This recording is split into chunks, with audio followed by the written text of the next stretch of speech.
Hey friends, it's Jen, the board game librarian, with Matt, the dice chugger, and this is the third video in a row where we haven't changed. Just mass producing these. Mass producing. Today we're taking a look at Caesar's Empire. Sorry about that.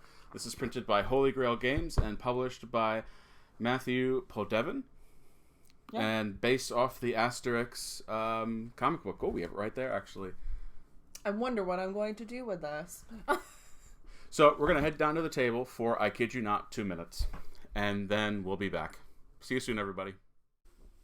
So here we have Caesar's Empire set up for 4 to 5 players. The other side of the board is a bit more of a tight map for 2 to 3 players. On your turn, you're going to take one of your figures and abide by the rule that all roads lead to Rome and that you must connect to a city tile that hasn't been claimed yet. So I might put this guy down here, and I'll take the tile, and then I would put the good on my player board, and I'd put it in one of these spots here. At the end of the game, you're going to score for every different type of goods you have and the amount of the types of goods you have. So, for example, this would score me 2 points at the end of the game, and only having one of each will give me none. And then what you're going to do after that, I off-road it a little bit, but then you're going to score 1 point for each of your roads that leads back to Rome. All right, so green would score 1 point. Now, on the next turn, purple can come by and do this road, and any road that has dashes on it needs 2 to go, and they could take this city and this good. And from there, they will score 2 points, so I give them 2 points, and then green would gain 1 point. So each person that uses the road will have a chance to score off of that. At the end of the game, like I said, you're going to score not only for your goods and the different goods and the amount of goods you have that are the same, but you're also going to score for the cities. You will score the highest numbered city you have in your collection. So if these were the 3 cities I had at the end of the game, and this is just for example, then I would score 6 points, 5 points, and 1 point. In a 2 to 3 player game, in a 2-player game, if you collect all of the same type of city, you will score all of those points. This is a very brief rules explanation, but that's pretty much how you play Caesar's Empire. And of course, whoever has the most points at the end of the game is the winner. And we're back. Told you it'd be 2 minutes. So I think it's important to talk a bit about the comic series that this is based off of.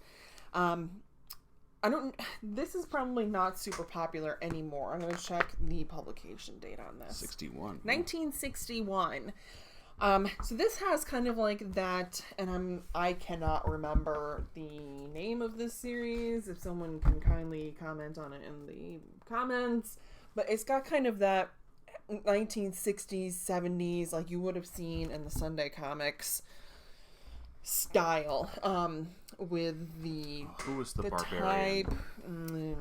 There's another one too, in the Sunday comics every there was a knight one. Please. Prince Valiant. Thank you. There was another one who was someone the barbarian. I just can't remember his name. Someone will save us in the comments. So it's based off this probably and during its time very popular comic series.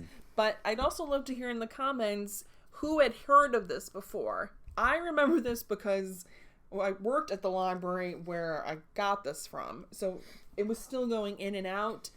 We had this in the children's section, and it was fine. I'm going to be honest. I had seen the cover. I had no idea what this was. And I said, I'm interested in playing this because I think games about building Rome are all the rage right now. Yeah. You've got Roman Roll, you've got Foundations of Rome, you have this game. I would even lump in Hadrian's Wall because that's Roman era. So got that. It's a big thing right now. Big thing. So the context of the comic series is the year is 50 BC and all Gaul is occupied. Only one small village of indomitable Gauls still holds out against the invaders. How much longer can Asterix, Obelix, and their friends resist the mighty Roman legions of Julius Caesar? Anything is possible with a little cunning plus the druid get-a-fix magic potions. Their effects can be truly hair-raising. So, that's this. It's about 48 pages. You said it was fun. It was fun. it was fun. I wouldn't read more of these. Do you have to have read the comic series to want to play the game? No. No. So there's a few things I think that are very important, and it was the first thing I said to you when I taught it. What's the age-old saying? All roads lead to Rome. And if you can actually teach the whole game just by saying that, you have to go to a new city, and that city has to be in some way connected back to Rome through the roads you've built. The first time I read the rules, and I did a simulation before I taught you, because it was during a time when you weren't home for a little bit, so I was learning all the games that came in for review, and I was ready. I thought by the look of the components and everything, I thought it was going to be a lot heavier than it was. Opened it up, learned it in a few minutes, and I was like, okay. The first time I played it, I thought it was fine. Yes. Then the next time I played it, I understood what it was trying to do. So the first time we played together, the point spread was embarrassingly bad for me. Just because you can't be off-roading and doing your own thing. You need to be also like piggybacking off of what your opponent is doing. And if it looks like your opponent is collecting a lot of coins, if it looks like they're collecting a lot of things for the sets, if they're going to a lot of cities to collect a lot of the same colored cities. Because remember, in a two-player game, if one player has all the cities, they score all of those points. So there's a lot to kind of keep track of. Mm-hmm. And at first, sometimes I don't like, I like doing my own thing. And then when we played again last night, I was like, no. No! And that's not my nature necessarily. So there is a bit of like, not take that, but refusal of points. Correct meanness? Well, for the first few rounds last night, you were trying to get the coins, which gives you the double points. And because of that, you were consistently using the first road I built out of Rome. So while you were chasing the coins, I was always scoring from your need to get those coins and get double points to shoot ahead. And it's those kinds of thoughts. Like at first, like I said, I thought it was fine. But then the more I thought about the game and the more you kind of see what you have to do, and point refusal, I'll call it. So there's one point where you started building your own road and I was doing my own thing. And then I saw what you were doing and I'm like, oh, she's just scoring all points for her. So a lot of people are going to say they don't think this game clicks at 2. I think it does. Definitely the head-to-head that's going on there, and the fact that you do really need to be paying attention to where your opponent is building the roads, what cities they're collecting, what resources they're collecting, the coins, and I hate to say stop them, but point refusal. Yeah. So there's been a little bit of not buzz, but comments on how, for the weight of this game, this is maybe in the 1 range, like 1 to 2 range. Yeah, we're not talking that this is a Lacerda here. It is very well produced, and if you can pull out the stuff, sure. The inside of the bottom box cover, even the inside of the bottom box cover is, well, first off, jazzed up. You could have just made these blocks, but they decided to make them this nice little miniatures. And they're even kind of done in the same style that the comics were done in. The artwork doesn't match necessarily. It's updated for a modern audience. So this is the bottom of the box, which it's the simplest thing, but it makes sure that I put the box back the right way with everything's facing up and down. So there's a lot of that. It's very colorful. It's, I don't know if, and I can't remember if this was Kickstarted, if maybe the Kickstarter pieces, some of the resources that you're collecting along the way were thicker cardboard or plastic. I'll have to look into it. I don't know. But this is a very simple game to play. Things that are always check marks on my end, that it's language independent. Which it is. And you could make it colorblind friendly in terms of if there's lots of different options in terms of colors that you can play. And that even the cities, if you have a colorblind, they're different shapes. They're different shapes. The only thing that's not colorblind friendly are the actual roads you're building, which is problematic. The people? Yeah. Yeah, but if you choose a color that's better for you, True. There's different options. Like purple is an option, and I know for some folks that's an easier color for them to see.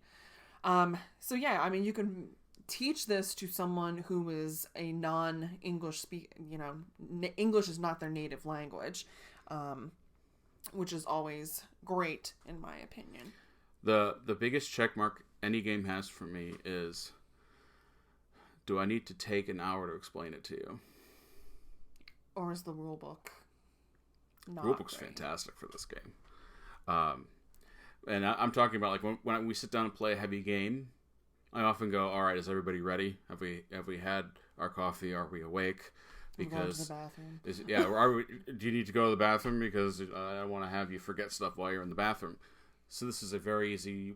So that's the type of game that I know is going to be very tough. I like games that are great. Boom, right out of the box. And there are heavy games we like. But it's always a plus when it takes me 5 minutes to figure out what's going on. Yeah, I'd agree. And we do like heavy games, but sometimes it's more appealing to play 6 lighter games than 1 heavy game in a session. But it depends on the mood that you're in. So, would you recommend this game, Matt? Absolutely. Oh, didn't even get to finish. I'm going to ask you this time, what rating would you give?